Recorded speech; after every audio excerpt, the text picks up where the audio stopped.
Hello guys, ఇవన్నిటిని రవ్వులు అంటారు. ఈరోజు వచ్చేసి మేము మా ఊర్లో ఉండే చెరువు దగ్గరికి ఫిషింగ్కి వచ్చామన్నమాట. చూడండి వెదర్ ఎలా ఉందో, చాలా కూల్గా. ఎర్లీ మార్నింగ్ 6కి వచ్చాము. ఇలా పిండి పెట్టుకొని పడతామన్నమాట. ఇవి వెదరు కానీ పక్షుల సౌండ్ కానీ చాలా అంటే చాలా బాగుంది. మస్తు పీస్ అనిపిస్తుంది. చూద్దాం ఎన్ని ఫిషెస్ పడతాయా అని చెప్పేసి చూద్దాం. మనము ఇలా పిండి పెట్టుకున్న తర్వాత మనం నీటిలోకి గాలని ఇలా విసురుకోవాలి.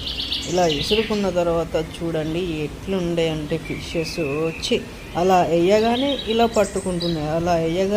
పట్టుకుంటున్నాయి, చూడండి. ఇట్లా వేస్తున్నాం అట్లా తీస్తున్నాం, ఇట్లా వేస్తున్నాం అట్లా తీస్తున్నాం. Full fish. అస్సలు నేను ఎక్స్పెక్ట్